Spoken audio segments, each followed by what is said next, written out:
नवजोत सिंह सिद्धू और कैप्टन विवाद से एक बात सामने खुलकर आ रही है कि कांग्रेस ने अब अपनी परिस्थितियों को बदलना शुरू कर दिया है। यानी कि कांग्रेस भी अब बड़े बदलाव की ओर बढ़ रही है। यानी कि ये कांग्रेस में एक बड़ा स्ट्रक्चरल बदलाव है। तो चलिए आज आपको खास रिपोर्ट में दिखाते हैं कि क्या कांग्रेस अब बदल रही है, क्या कांग्रेस नई सोच और नई युवा पीढ़ी को अलग से मौका देने के लिए तैयार है। क्योंकि कांग्रेस हमेशा राजनीति में पुराने और मजे हुए लोगों को आगे बढ़ाती थी, लेकिन अब राहुल गांधी ने भी इसके संकेत दिए हैं। वो साफ तौर पर दर्शा रहे हैं कि उस नेता को यानी कि उस लीडर को तरजीह दी जाएगी जो एक किस्म से फाइटर के तौर पर बनकर उभरा हो। तो चलिए आपको एक खास रिपोर्ट दिखाते हैं। आमतौर पर कांग्रेस में पुराने ढर्रे से हटकर चलने की परंपरा नहीं है, लेकिन हाल ही दिनों में पार्टी में जो कुछ हुआ उसे देखकर ये सवाल उठ रहा है कि क्या कांग्रेस भी पुराने ढर्रे से हटकर एक अलग राह पर चल बढ़ी है। कांग्रेस पार्टी की नीतियों में हाल फिलहाल में जो बदलाव हुए उसको देखकर यही कहा जा सकता है कि हाल के कुछ फैसलों पर गौर करें तो इससे पता चल जाएगा कि आखिर हो क्या रहा है। क्रिकेटर से नेता बने नवजोत सिंह सिद्धू को जिस प्रकार विरोध के बावजूद कमान दी गई, उससे यह संकेत साफ है कि पार्टी कुछ अलग सोच रही है। पार्टी में अब उन लोगों को महत्वपूर्ण पदों पर बिठाने से गुरेज नहीं होगा जो हाल ही में पार्टी में शामिल हुए हैं। सिद्धू को पंजाब कांग्रेस की कमान, क्या मायने। नवजोत सिंह सिद्धू को पंजाब कांग्रेस के प्रमुख के रूप में नियुक्ति गांधी भाई बहनों की मंजूरी या एक ऐसे बड़े बदलाव का संकेत है जहां अब तक पार्टी संगठन में वफादारी को तरजीह दी जाती थी। पार्टी के वरिष्ठ नेता और मुख्यमंत्री अमरिंदर सिंह के विरोध के बावजूद सिद्धू का प्रमोशन उस पैटर्न का हिस्सा है जिस पर कांग्रेस आगे बढ़ रही है। पंजाब कांग्रेस के नेताओं के भीतर यह बात निकल कर आई कि पार्टी के भीतर महत्वपूर्ण पद किसी पुराने कांग्रेसी को ही मिलना चाहिए। सिद्धू को लेकर यह बयान भी आया कि वो अभी हाल ही आए हैं, कुछ मेहनत करें, लेकिन सिद्धू को तमाम विरोध के बावजूद कमान सौंप दी गई और वो कारण भी काम नहीं आया कि वो पुराने कांग्रेसी नहीं है। विरोध के बावजूद तेलंगाना में भी बदलाव। सिद्धू नहीं, दक्षिण के एक राज्य में भी एक ऐसा ही बदलाव देखने को मिला।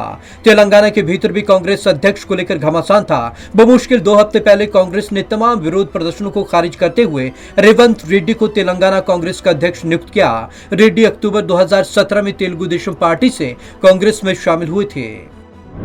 रेवंत ने आरएसएस से शुरू किया था अपना सफर।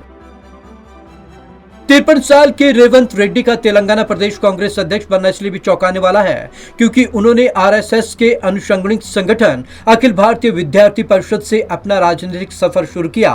कांग्रेस में आने से पहले उन्होंने राज्य के 2 अन्य दलों में भी अपनी उपस्थिति दर्ज कराई। वह टीआरएस में भी रहे और तेलुगु देशम में भी। क्षेत्रीय स्तर पर नए लोगों को बढ़ावा दे रही कांग्रेस। सिद्धू या रेवंत रेड्डी, पहले कांग्रेस में इतना जल्दी ये संभव नहीं था कि दूसरे दल से आए किसी नेता को राज्य के कमान इतनी जल्दी सौंप दी जाए। यह उससे एक पैटर्न का हिस्सा है जहां कांग्रेस नए लोगों को क्षेत्रीय स्तर पर आगे बढ़ा रही है जो हाल तक पार्टी के भीतर निषेध था। लेटरल एंट्री के लिए प्रशांत किशोर से भी चल रही बात। लेटरल एंट्री के तहत चुनावी रणनीतिकार प्रशांत किशोर को कांग्रेस पार्टी के भीतर कोई बड़ा पद मिल सकता है। हालांकि इस बात पर निर्भर करेगा कि वो पार्टी से जुड़ने को राजी होते हैं या नहीं। पिछले ही दिनों उनकी पार्टी से पूर्व अध्यक्ष राहुल गांधी की बातचीत हुई, जिसके बाद इस बात के कयास लगने शुरू हो गए कि वो भी जल्द कांग्रेस से जुड़ सकते हैं। हार्दिक पटेल भी गुजरात अध्यक्ष के पद के दावेदार। पार्टी से कुछ साल पहले जुड़ने वाले हार्दिक पटेल भी गुजरात अध्यक्ष पद के प्रबल दावेदार हैं। पाटीदार आंदोलन के रूप में राष्ट्रीय ख्याति प्राप्त करने वाले युवा नेता प्रमोशन न मिलने से आप में जाने की खबरें आई। हालांकि वो इस वक्त प्रदेश कांग्रेस के कार्यकारी अध्यक्ष हैं। पार्टी से जुड़े उन्हें भी ज्यादा वक्त नहीं हुआ है। नाना पटोले को कांग्रेस बना चुकी महाराष्ट्र कांग्रेस अध्यक्ष। इससे पहले कांग्रेस ने नाना पटोले को महाराष्ट्र कांग्रेस का अध्यक्ष नियुक्त किया था। वो 2014 में बीजेपी की टिकट पर लोकसभा सांसद चुने गए। उन्होंने पीएम मोदी के खिलाफ बगावत की और 2018 में एआईसीसी में शामिल हो गए। फिलहाल वे महाराष्ट्र कांग्रेस के अध्यक्ष हैं। यह कुछ ऐसे बदलाव है जिसको देखकर यह कहा जा सकता है कि पार्टी अब लिटरल एंट्री वाले लोगों को भी महत्वपूर्ण पद देने में कोई गुरेज नहीं करेगी। राहुल गांधी ने भी पिछले दिनों बातचीत में कहा था, पार्टी के बाहर के निडर लोगों को पार्टी के भीतर लाने की जरूरत है। Bureau report, Punjab Kesari TV.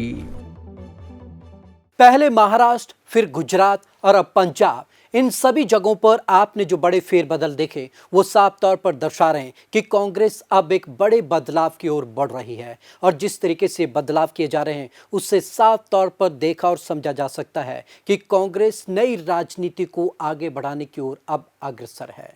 तो आज की इस खास रिपोर्ट में बस इतना ही। विवेक शर्मा को दीजिए इजाजत। नमस्कार।